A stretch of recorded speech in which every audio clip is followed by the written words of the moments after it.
Thank you. Good evening, good afternoon, good morning, wherever you are in the world. Thank you for joining us today. I think most people here are aware of ASP and what we do. For those that don't, we are the Association of Sustainability Practitioners.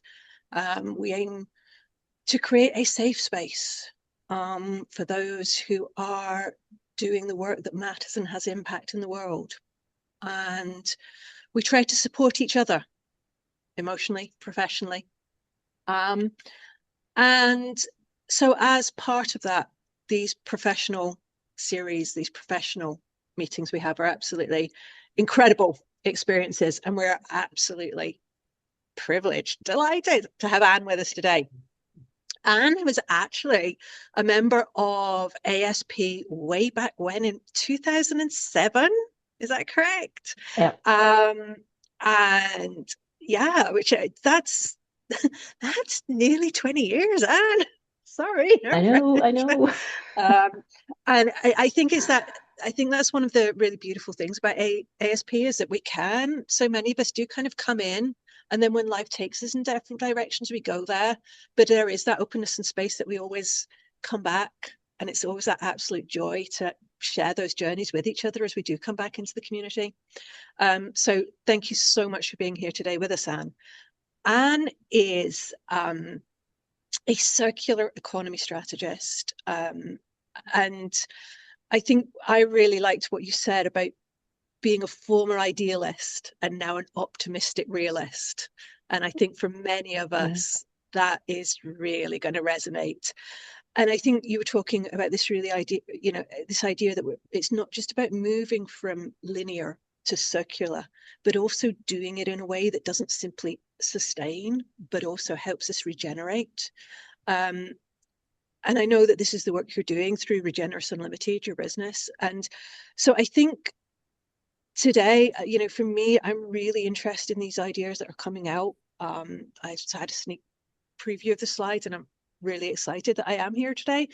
Um, I think our format today is going to be around 30 minutes with Anne introducing us to the ideas, and then we're going to have that kind of informal conversation Q&A that those of you who are familiar with at ASP know is always a beautiful experience. So with that, I will hand over to Anne. Thank you very much. Thank you so much, Jane. Julia, did you want to add something about ASP or? Um, yeah, I mean, Jane put it quite nicely. We're kind of, a community of like-minded, but also we definitely appreciate different, kind of perspectives. But like-minded, kind of individuals, whether it's business practitioners or it might be, kind of artists or scientists or journalists. I mean, all across, coaches, all across all walks of life. And we're really about kind of helping each other, supporting each other, challenging each other, to make change in the world and kind of either take action or be in the kind of learning or knowledge kind of phases of life. So that's kind of really what ASP is about, and we've been really taking a look over the past year or so at who we can be going forward and what is our voice in the world, particularly kind of in the craziness that exists in society today. So, and like Jane was saying, having amazing sessions like this where we can really showcase our own members and what they're all about and what they're doing. So yeah, that's kind of what I would say about ASP. So of course, Anne, you've been a member of ASP for quite some time, even though you stepped out and came back in. And that's one of the joys as well of ASP is that people can take a little step away because they might be really busy with their own lives, but they can feel free to come back at any time, and we welcome them back in, right back where they started from. So yeah, that's all I wanted to say about ASP. And thank you very much as well, like Jane said, Anne, for being here today. It's fantastic. The pleasure is mine. I'm super happy to have this opportunity, and I can see a lot of familiar faces. So it's a real pleasure to share my circular stories. So let's get started. I wanted to call this session Designing Better Futures and Circular Stories, because the book itself is written in a storytelling style. So, as promised, I will be sharing some stories. However, I often, and I'll tell about myself a little bit, just to put everything in the context that I will talk to you about. But I always like to start with quotes by wiser people than I am. And this one is from Gregory Bateson. I'm sure that most of you know of him. He was an environmentalist, sociologist, and kind of a writer. And he said that the major problems of the world are kind of because of this difference between the way nature works and the way people think.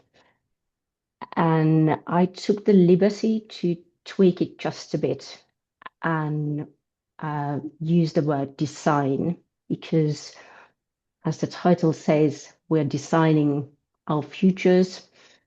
And basically, if you now just look around, everything that you see around you, or even the things that you're wearing, are designed by someone. And most of the stuff, buildings, phones, clothing, everything is designed in a linear way. And as we know, it hasn't been very successful. So what we now kind of need to learn, or we have an opportunity to learn, is how to design in a circular and also regenerative way. Before I'm going to share the first story, Jane very nicely introduced me, but just a very brief recap. So I kind of do many things in life. So I set up the first circular economy consultancy in 2013, and then left it last year and set up my one-woman Regenerist Unlimited. I work across different sectors, so I'm a generalist. Have done a lot of senior level, CEO level work, and also work a lot with R&D teams to kind of understand how to create these solutions and change basically R&D processes, how to start implementing those circular principles into innovation and R&D work. I'm also a board member and public speaker, and it's quite nice because you refer to 2007. So I have background in sustainability, and at the time it was called corporate social responsibility. So all these terms, they keep changing. Then we kind of came up with sustainability, then circular economy, and now it's very much about regenerative business. But let's before going for the first story, this is also, I wanted to share this slide because my kind of, obviously circular economy in itself is my passion. I could talk about it for hours, but within that passion, the core passion is to design and run these, what I call like circular economy change programs, and I've been designing them practically 10 years now in different forms and formats in various countries. And this one is a Nordic circular design program that we wrapped up last spring. It was an 8-month journey for over 30 Nordic companies. So I think that these type of programs are a great way to start exploring your mindset. And I will come back to the topic of mindset and kind of worldview, because I think those are very essential when you start talking about kind of transitioning from linear to circular way of operating. And they also are fantastic ways to collaborate with companies and support that journey from that traditional way of operating, and start exploring kind of new horizons and navigating through that sometimes a bit complex environment of circularity. I mean, it's a multi-dimensional concept and economic model and operating model. So what to do and where to get started. But that's about my introduction. But this book is the topic of of today. So Circular Strategies for Success, it came out last March, and it will be kind of in a way revamped, but because my publisher just signed a contract with Taylor and Francis Group, so it will be kind of co-published in a few months globally through Taylor and Francis. And if anyone's interested in buying the book, I will talk you through the practicalities at a later stage. But I promised some stories, so let's begin with some stories. Let's first go to 1995. And in this picture, you can see a young man called Henrik Nilsson. He's a Swedish guy. And in 1995, he was a student and he needed a computer for his studies, but he had very little money. So he thought, okay, how am I going to get my computer? And then because he was a very innovative guy, he and his friends went around in nearby companies asking whether they had any old laptops lying in their cupboards. And it turned out that there were plenty. So what Henrik did was that he took all these old discarded computers, which were basically treated as waste, and started fixing them. And he realized that actually they're still fully functional. With some tweaks and some fixing, you can still get a fully functioning computer. So obviously, he solved the problem to get a computer for his studies, but not only that, because he also created a company called Inrego. Now, Inrego basically still nowadays at different scale and level collects old laptops and mobile phones from companies, clears all the data, see what's needed to be fixed. And obviously they designed and developed they repair technologies over the years. And they provide these laptops, either sell them or provide them as service back to companies.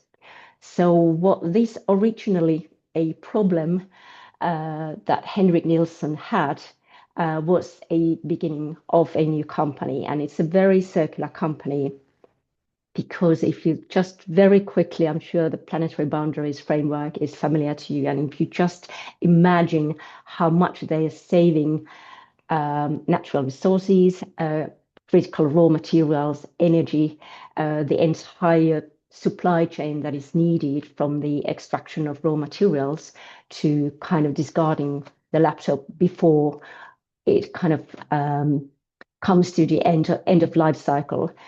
And their business is based on extending the life cycle of the laptop and basically saving all these valuable raw materials and maintaining the value, because that's one of the very core concepts when we talk about circular economy. How do you create, maintain, and capture value? Because in a linear economy, we're not very good at maintaining and capturing the value. Nowadays, Inrego's turnover is about 45 million. So it's a successful business and it's quite a big business. It distributes laptops to over 50 countries. So this is a good example of how one can create a circular business just by shifting the perspective a little bit and realizing something that others haven't realized, and boom, there you go, and you have a new business. And obviously nowadays this type of business is quite typical circular business, but at the time it was something very new, and we were very used to kind of throw away culture that, okay, it's an old laptop, we don't need it anymore, it can't be fixed, and we just throw it out and treat it as trash. Here you can meet Julia Bialecka.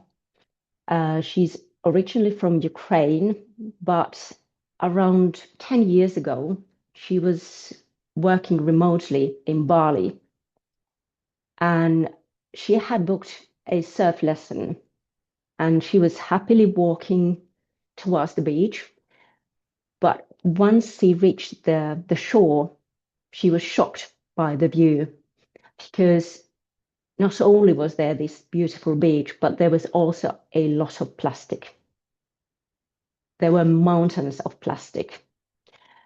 And what she saw was something that she just could not get rid of, that kind of view. And it basically changed the course of her life. And the next 2 years, she kept researching that, okay, what type of packaging solutions are out there? What can I do as an individual? How can I change the way that we design packaging? And then eventually she came up with a beautiful, beautiful solution through her company, which is called S-Lab. And basically, she started exploring nature-based solutions, and she was able to create packaging materials that uses only two ingredients. So side streams from agriculture, for example, straw, uh, and fungus like mycelium roots. And together, these can create this type of packaging material that you can see in the picture. It's fully customizable. It's totally non-toxic. It doesn't have any nasty chemicals, only these two ingredients. It's waterproof and heat proof, and it composes totally, even in home domestic conditions, in about 30, 40 days.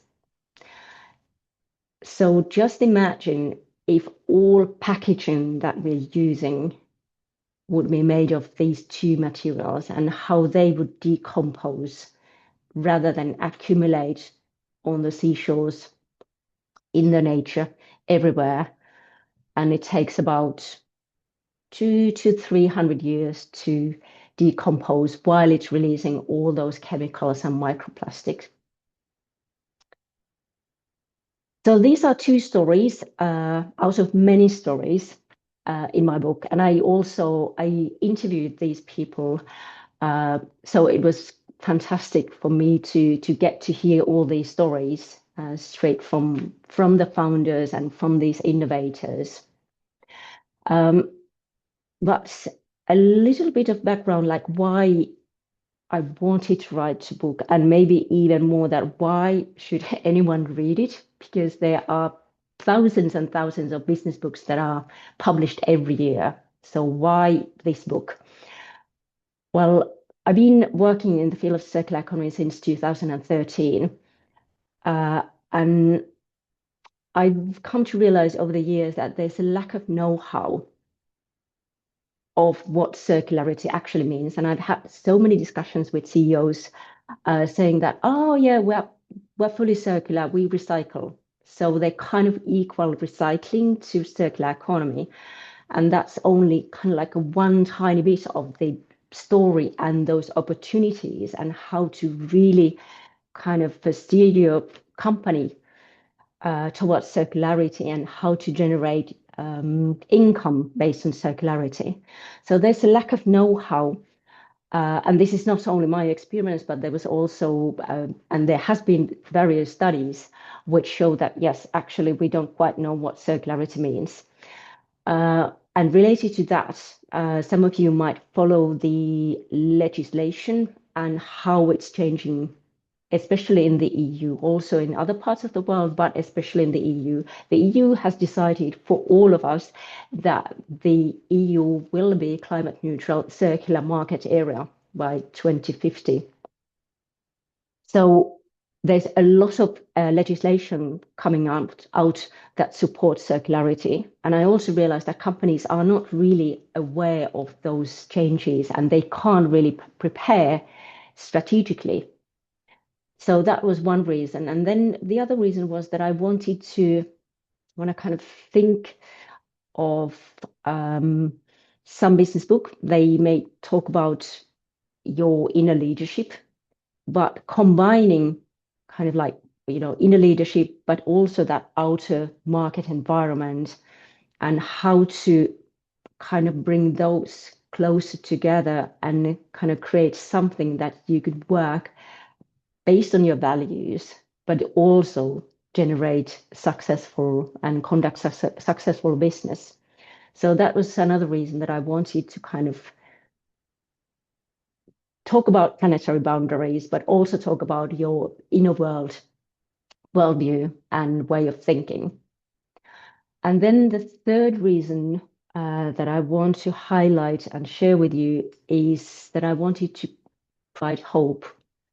And I think it's so super important. The late Dame Jane Goodall talked a lot about hope, and she also had a podcast series called Hope. And I've read so many reports in my life that start with doom and gloom. They paint the picture of like this, horrible state that we are in, which is true. I don't disagree with it. But after the first sort of 2 pages, I feel totally defeated. And I feel that, we're all so doomed that there's nothing we can do.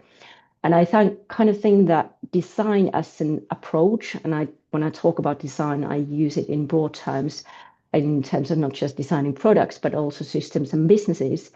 And I think that that's quite empowering way to approach and start tackling these problems and create some order in this chaos where we are living in at the moment.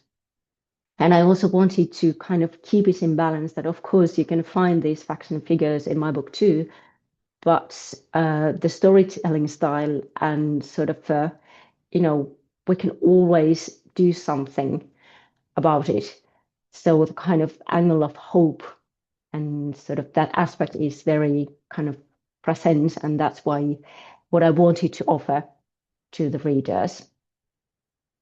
I will be sharing some more stories, but very briefly about the framework that I created and I present in the book. So this is basically an outcome of years and years of running different circular economy programs with companies, because what sometimes is missing, and it might be that circular business models fail, is that you kind of take one corner of circularity and go with that, and you kind of forget the rest.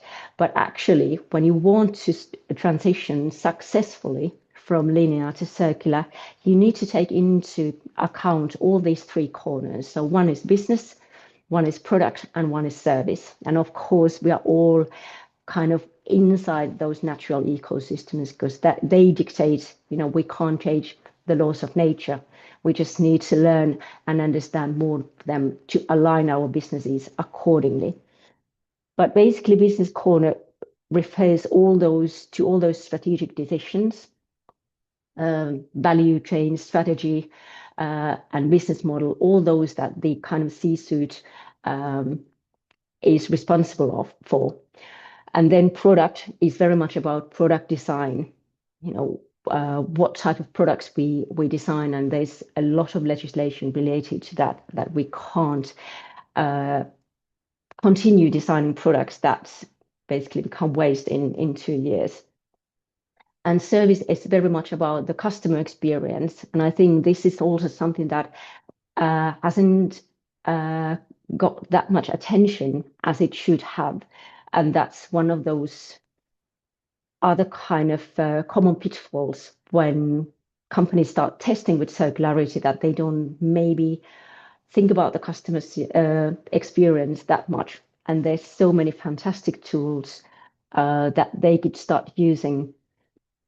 And the point here is that you need to iterate between all these 3 corners. So you need to address all of them if you are serious about circularity and if you want to kind of start building your circular business one by one. So it's not the idea that you change everything, but a little bit, where you take steps, but you need to design those steps.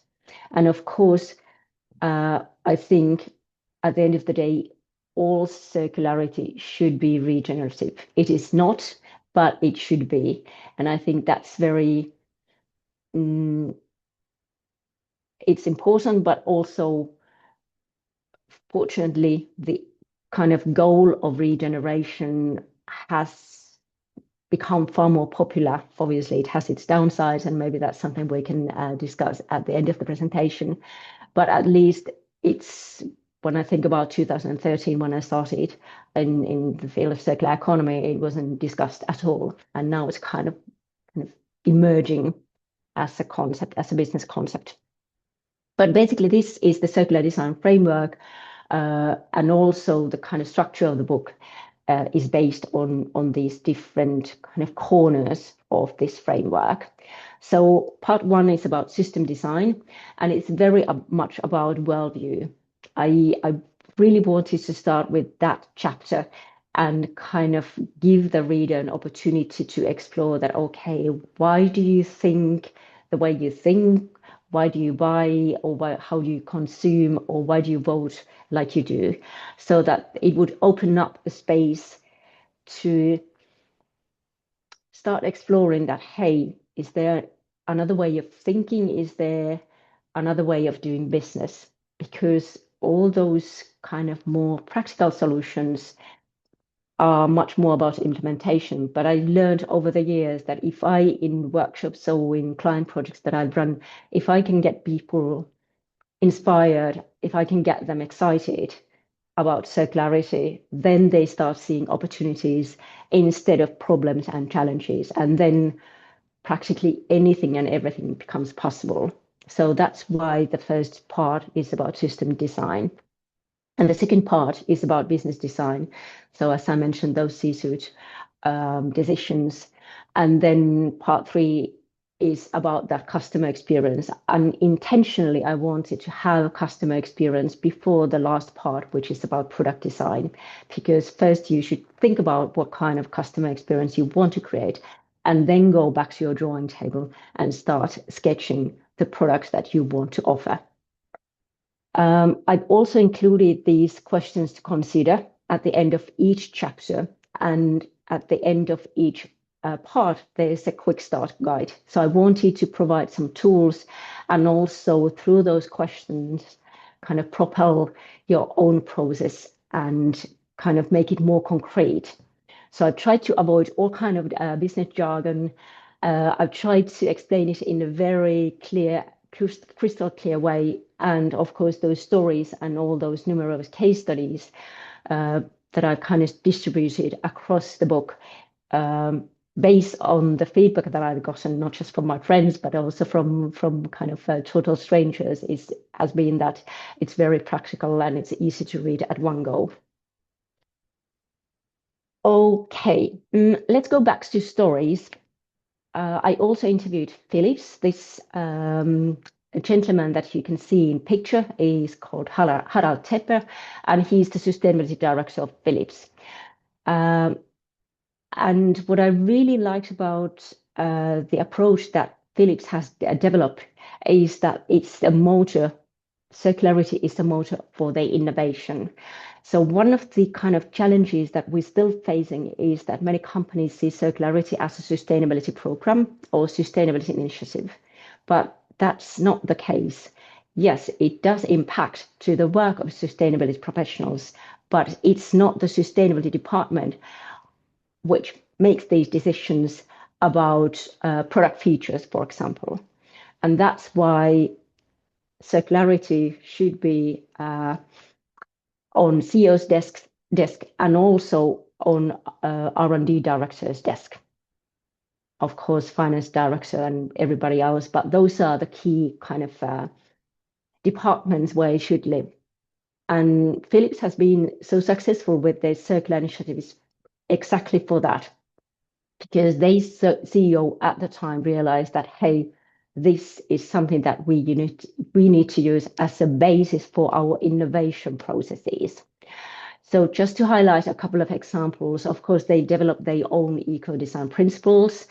And some of you might be familiar with the so-called butterfly diagram. You can see the right butterfly wing here in this picture, and it's basically showing that you need always have multiple product design strategies. So how to capture the most value, and then obviously recycling is able to capture the least value, but you need those multiple strategies. So it's always like yes and yes rather than either or. But they also are one of those few companies who have set numeric targets for themselves. So 25 of revenues from product, services, and solutions that come from circularity by 2025. And as you may realize, we already live in 2026. So I'm still I've been checking them out that when they are going to release their new targets. But having this type of very concrete business goal, and also this was something that other interviewees from big companies kind of relayed that yes, you need those KPIs and very concrete, hardcore business targets in order to move forward with circularity. And just a very concrete example of what they call circular edition. So because they created, and they are very serious about circularity, so they created this whole or reorganized their way of doing business with the MRI equipment. So they started providing them as a service rather than selling. And of course, MRI equipment, they contain a lot of materials. Most of them are critical raw materials. They are very expensive, but actually they are improving their customer experience through this service model, because they take care of all the maintenance, all the fixing, all the software updates are done by Philips. They are also able to reuse those old parts up to 80%, which is a super high percentage. And because they retain the ownership of all those equipment, they can basically, in a way, kind of sell the same equipment multiple times. So they're making more money with the same equipment and with a very low environmental impact. And of course, for the customer, in addition to getting all this as a service, they can offer everything for 25% lower price. So it's like a win-win-win to all parties. But going back to the framework that you can see on the right-hand side, they really addressed all these three corners of the framework. So really thinking in terms of business, really thinking in terms of product design, and also the customer experience. I've got two stories left, and then it's time for discussion. Some of you might be familiar with Interface and their story. It's a very famous story, and in my presentations, I very often share it. And of course, I couldn't resist not to include it, or I had to include it in my book. I just couldn't leave it out. And I also think that it's one of those few stories where kind of one's worldview was profoundly shaken. Maybe there are lots of business leaders who kind of got their worldviews and kind of mindset disrupted, but they're not often shared. But this one is famous for that. And that's why I like it. And that's why it's still, after all these years, it serves as a powerful example. And every time when I begin a workshop with this interface story, it's something that kind of participants come back to the story that, hey, you talked about Ray Anderson. So Ray Anderson was the CEO of Interface and also founder of Interface, carpet manufacturing company. And he was a capitalist through and through. So he had set up Interface to make money and to make loads of it. And in 1994, one of his employees asked him that, hey, what are we doing in terms of environment? And Ray thought that, well, we're obviously following the law. There's legislation, so we follow that. And he was asked that, well, do we not have an environmental policy? And Ray tried to ask from his HR director that, do we have an environmental policy in this company? So that kind of gives you an idea that's how little he had thought about environment. But that question kind of set off the entire transition and transformation process for him personally and also for Interface. And he just could not get rid of that question. And he kind of started thinking about it, started thinking about his role and the way Interface conducts business. And then he went back to the company and said that now we're going to change entirely how we operate. And that was the beginning of Mission Zero, which basically meant that by 2020, Interface aimed to have zero negative environmental impact.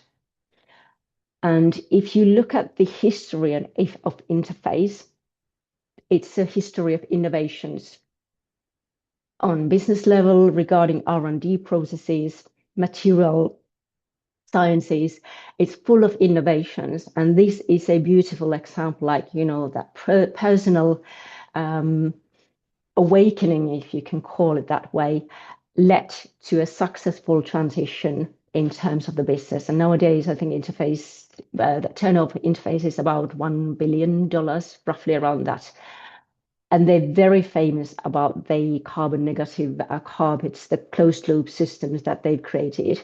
So they definitely were one of the first movers. And of course, going back to the topic of regeneration, how they trained all their staff on principles of biomimicry and how they were able to eliminate all the harmful glues, because they started exploring that, okay, how does gecko can be stuck on the walls, like what's the mechanism that we can learn from to use in our carpets so that we don't need to use those harmful glues which hinder recycling processes.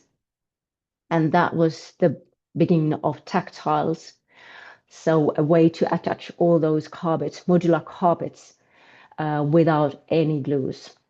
So I think it's a beautiful story of how to transform. And of course, if you think about the time frame, and I think this is also really important aspect to emphasize, is that no company has or should kind of transition from linear to circularity over one night. You need to design those steps carefully. And Interface made their commitment in 1994, and the target year was 2020. Unfortunately, I don't think that we have that much time left in nowadays, because, you know, it's different times. But this is just to highlight the fact that you need to create that long-term vision, because that long-term vision and that zero emission, Mission Zero program kind of force them to start thinking differently and to create different types of solutions. The R&D director at this time said, when Ray said that, yes, we will start using recycled materials, he said that, I don't think that we can start using recycled materials. And Ray's answer was that, well, nature is already doing it. I'm sure we can figure out how to do it as well. So that's why you need those moonshot visions to kind of steer your company in the right direction. But we've come to an end of my presentation, and the one last story, which is actually the very first story of my book in chapter 1, is a story of two fish. And it's a story not by myself, but the late American writer and professor David Foster Wallace. So there are these two young fish swimming along, and they happen to meet an older fish swimming the other way, who nods at them and says, "Morning, boys, how's the water?" And the two young fish swim on for a bit, and then eventually one of them looks over at the other and goes, "What the hell is water?" And I really wanted to start my book with this story because it so beautifully captures the idea that we most of the time we are not aware of our worldview because it's so close and it's so intimate to us that it's this what the hell is water type of question. And we end up keeping our worldview as an objective truth, whereas, there's we could create space to explore and start thinking that, hey, is there a more intelligent way of conducting business? Is there a better way of designing our products, our societies, our roads, or hospitals, and all the kind of systems that we are surrounded by? So that's the entire story. Thank you. Thank you so much, Anne. There is so much food for thought there. I didn't think I would come away with so much to think about from those short 30 minutes, so thank you so much. I am not going to hog the floor, however. I'm going to sit here and process my thoughts a little bit. I am going to open that up to everybody else. I would invite anybody, does anybody have reflections or questions that they would like to put to Anne at this point? I wonder if we can maybe just finish the screen share so that I can, otherwise I'm struggling to see folks. Thank you. Let's do that. Yeah. Oh, you can see those beautiful faces now. Does anybody have anything to reflect or question or?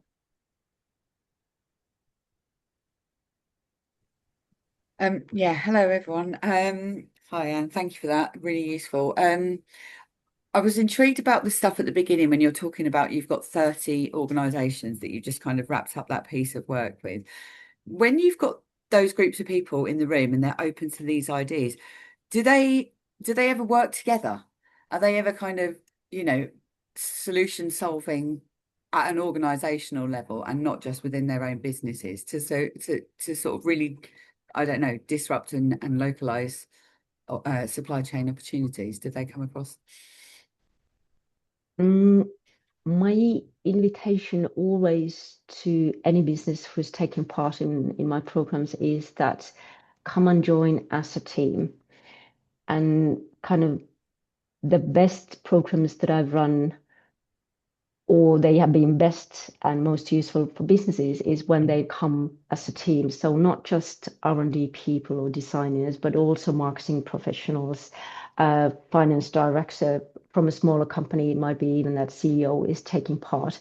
Now I'm talking about we also have like a 3-day format. But what's really important in those programs is that we create a space for discussion, and we create space for those people working in different departments of the company. And sometimes we've actually also invited their supply chain partners to join some of the workshops. But what's really important is that many times it's the first time that they can get an opportunity to start kind of talking with each other. Okay, what do we actually mean by circularity? And what are those kind of key aspects to us?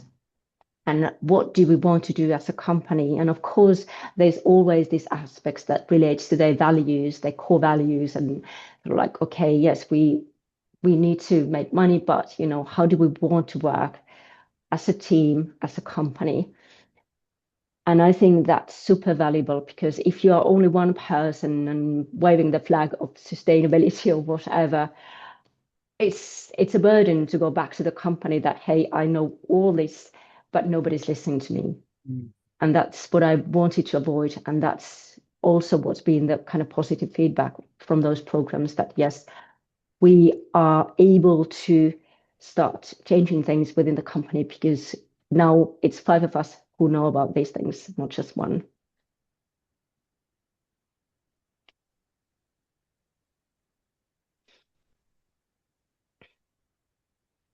And maybe just following on that, I think it's also because we had like in the Nordic program, we had 30 companies in, and in the Finnish program, we had 50. So that peer support that you get, that you see that everybody else is on the same journey. So it kind of creates this positive pressure and that, hey, we want to move forward as well. I think it's super important, like with everything Yeah, in life. that's kind of the bit that intrigues me. It's like, can they then, that collaborative way, I suppose, does that then have an impact, on their local governance people, for example, to support those kind of businesses and doing that work in some shape or form? Because there can be like those shared sticking points, I suppose, can't they? Like bottlenecks that organisations share. Yeah. I think there's been also some evidence on that, not just, and it was actually one of the topics that we talked about at the last workshop of this Nordic program, that, hey, how do you influence the sphere outside your company? So not just like, how do we conduct business, but also that, and we actually created this manifesto that companies, not all of them surprisingly, because there were, mentions about eliminating toxic chemicals. And then there was one company that worked kind of in that section. They said we can't sign this, unfortunately, although the participants would have wanted. But we created this manifesto to kind of, hey, let's spread the message and try to kind of multiply the impact. Lovely, thank you. I think one of the things that I was really kind of drawn to, where there was this idea that circularity, almost not seeing it as this technical process, but very much, about heart, about worldview, about values, about almost being at the center of the organizational design, the organizational value. And that idea of it, again, not being this sustainability tick box, but something inherent to innovation. Or Yeah. How do we change that? I'm very aware that a lot of the times when I hear people talking about circularity, it's always seen as this business, this technical function and business process, rather than being at the heart of the organization.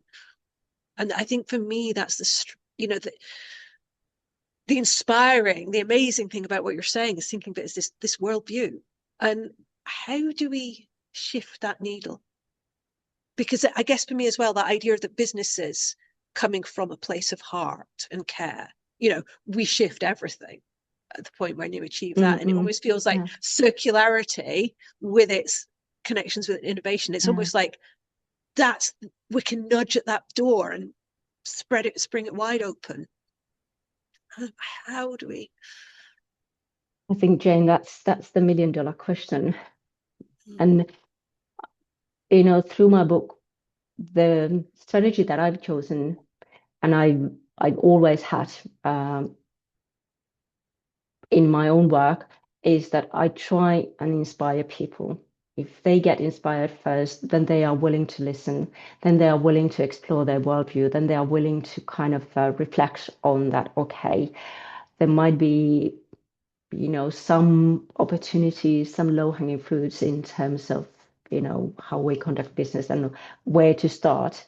And of course, you can't just be a storyteller. You need to have concrete examples, and you need to have facts and figures and all the rest of it.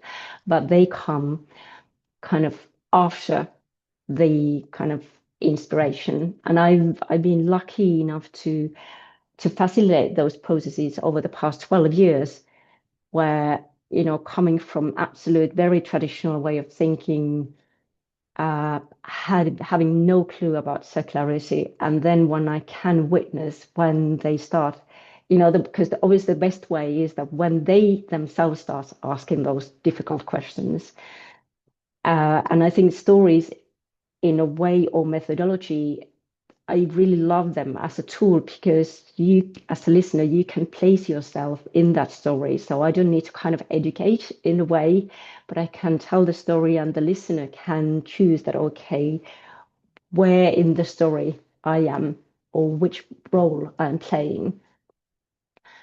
But I think, and as I referred, that it's not just my experience, that there's still a lack of know-how, but all those studies that I mentioned, that, the biggest barrier still is the lack of know-how. So I think this is just like a ultra run, not just marathon, but ultra run, that um, my hypothesis is that as soon as you realize how multidimensional concept a circular economy is, then you cannot be interested in that as a business opportunity.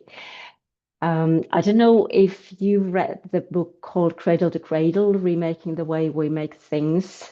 Has any of you read it? I can see someone else. Yeah, because obviously that's the bedrock of my thinking. But what I wanted to share with you is that maybe 10 years ago, I went to a conference in Stockholm, and they had gathered a lot of business leaders, and practically every speaker said that I read this book and it changed my worldview. It changed my thinking. And I think that's one of those classics, that very thin book is so beautifully written, and it explains those kind of regenerative circular principles in such a clear way that there's no way there's no other way around, rather than accepting that, hey, this is how I want to do business. This is how I want to work, and this is how I want my company to operate. So I think that obviously I'm not trying to compare my book to Cradle to Cradle. I think that they're like, but just as to kind of as an answer to your question, Jane, that I think getting inspired is so important, because once you manage to talk to the head and heart, I think that that's when the change starts happening.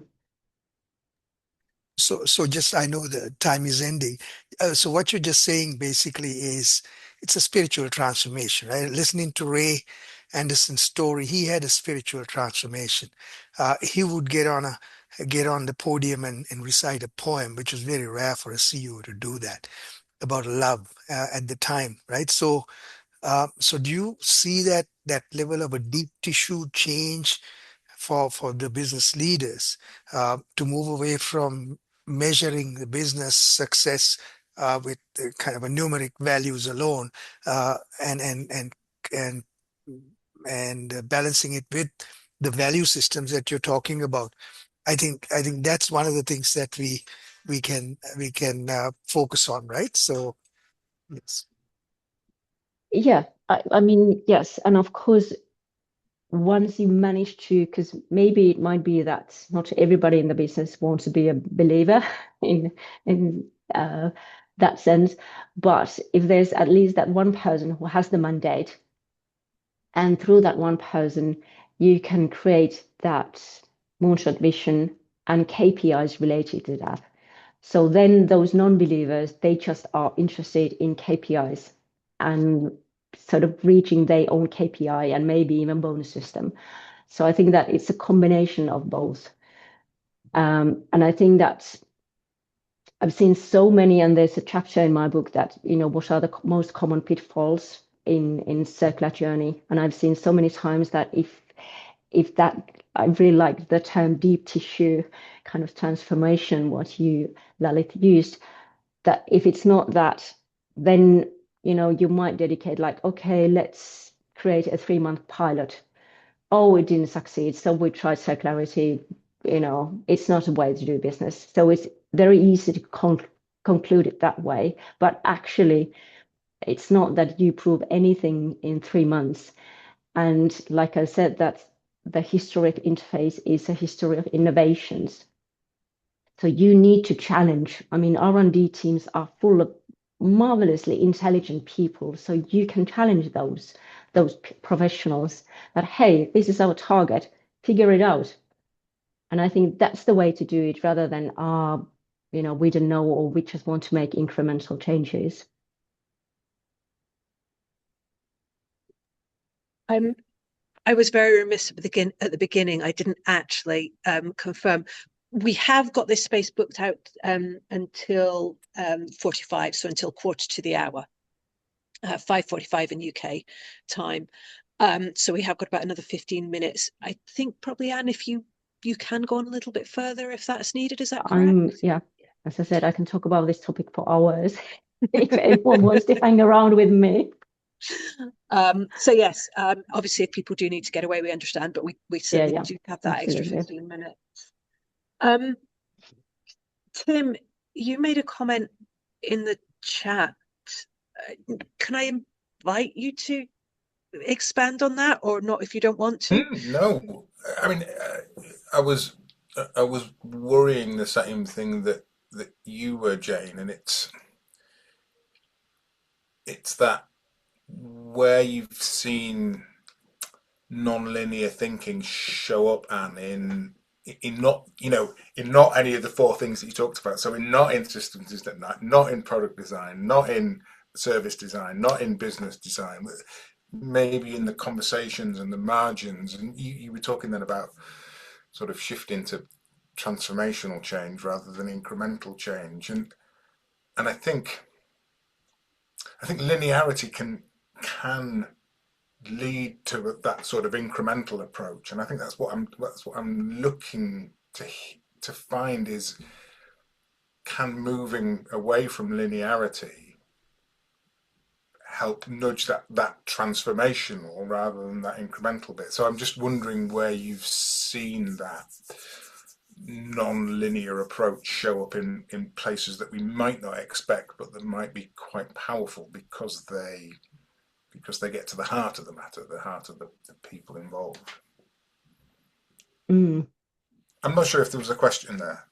Can you find one? I was going to ask that. Can you elaborate a bit more, because I wasn't sure that. So where in businesses have you seen circularity and non-linear thinking show up in unusual places? Yeah. Wow, that's a really good question. Let me think.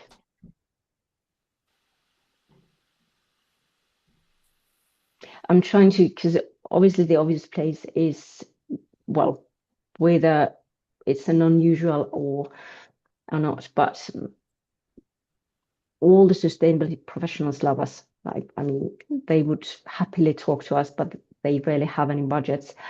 But I think that because, if we go or rewind a bit in history, of course, all these kind of resource efficiency kind of schools of thought are related to and are part of circularity. So I think that many times I've also had conversations with companies saying that, well, we're actually working or already operating somewhat in a circular way. We just didn't know that it's called circularity.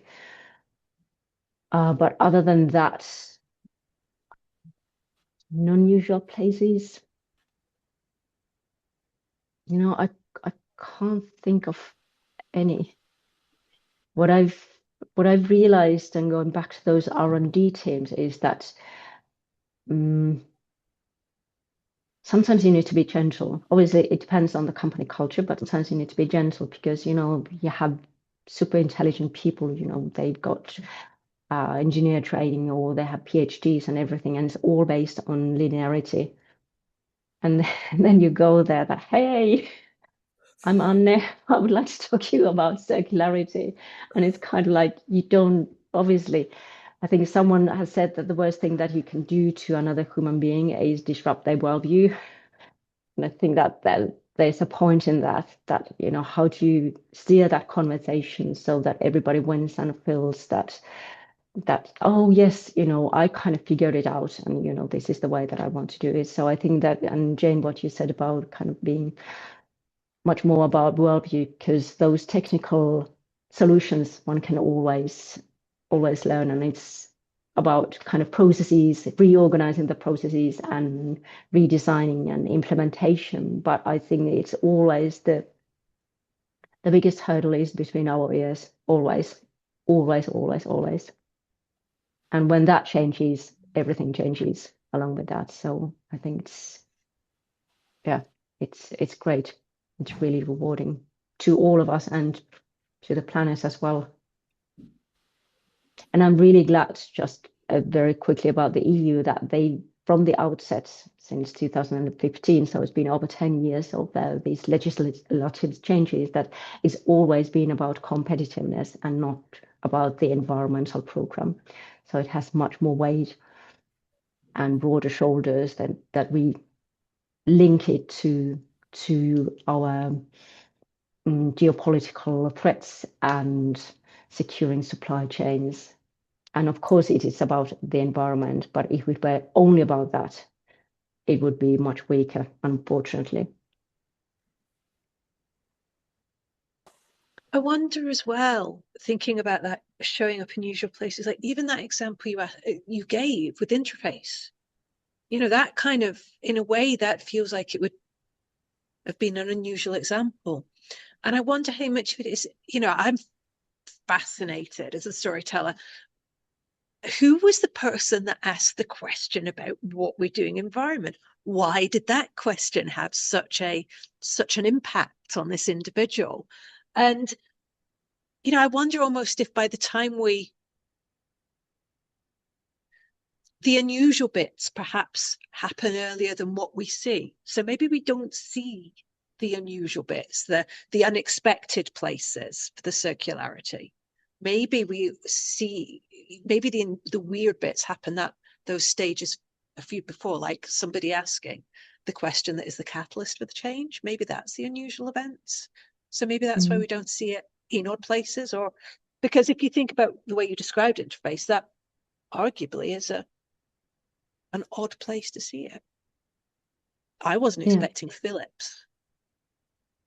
Yeah, yeah. And I think it's always the sum of different factors and situation in life, and a bit of luck that you are, the teacher arrives when the student is ready, as the saying goes. So these were fantastic sort of magical moments that one individual dares asking this type of question, and then it kind of stays, and it's not just kind of getting discarded and sort of something that's got stuck in Ray's mind. And I think, and that's why there are these questions to consider, because I think that carefully crafted questions are far more important in the journey of transition, rather than sort of providing answers and facts and figures. It would be easy if only through facts and figures we could change how things are, but we're emotional beings. That's how it goes.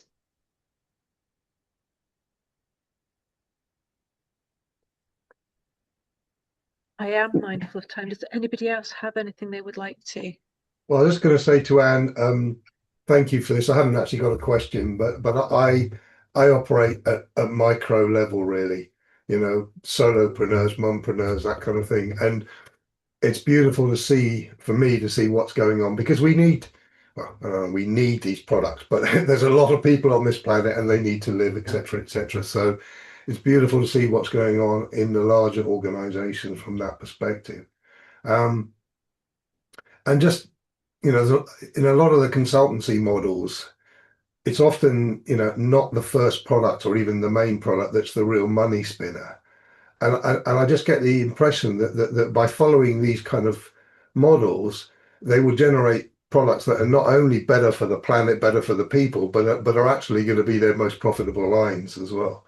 Because there's lots of consultancy evidence to that fact in the historical economic models or traditional, kind of for-profit, everything else models. So yeah, it's intriguing. I really just wanted to say thank you for bringing this awareness to me and bring it forward with hope. Because I have to say, when I first joined ASP, I was a little concerned about that, and it's been a joy to live in this space and to see that there's so much more interest now in how we move beyond rather than sitting with the challenges. You know, they're real and they're out there, but I love that idea of hope. So thank you for that. Thank you. Yeah. And just very quick comment on, for example, Philips. I think that it's very true that they can generate so much more income out of that one product, because they can, as I said, it has now multiple users, multiple life cycles, rather than just that one. So, with that linear model, they would lose all those massive amount of critical raw materials and all that R&D and work that has gone into it. And now circulating their products, they just keep reusing and remanufacturing and refurbishing. And it may well be that their kind of servicing product is the most profitable product for them, whereas in the past they didn't even have that available because they never thought enough outside the box to recycle and reuse. So it's beautiful. I love it. Thank you. Yeah, exactly. Hey, I'm aware that we're kind of coming to the end of this session. I think if Julia, Jane wants to kind of wrap it up, but regarding if anyone wants to buy the book, I have some copies that I purchased from the publisher, so I promised an ASP sort of price. So it's usually 45 euros, which is around 39 pounds. And now I said that I could send it to you for 30 pounds. Or if you want to wait for the Taylor and Francis edition, because it will have new covers and everything, so we can just collect your emails and maybe sort of mention it in one of the forthcoming newsletters to let you know when it's available. Absolutely. That sounds fantastic. Thank you so much for that. I would like to say a huge thank you. I know I'm moving away from this space today with a huge amount of food for thought, but also that hope. You have filled me with that hope today. It feels tangible and possible and unlikely. And I think we all need those, especially at the moment, those moments. So yeah, I feel like personally I'm far better informed, have more knowledge, more understanding, and more hope than I did an hour and a quarter ago. So deep thanks from me. We will be recording the session, and I think we will be sending it out when it is ready. And yeah, I would encourage everybody to share it far and wide. It's worth listening to. Huge thanks, Anne, and thank you to everybody for sharing this space today. Julia, have I forgotten anything? Because I already forgot at the beginning about telling everyone how long it was. So what else have I forgotten, Julia? No.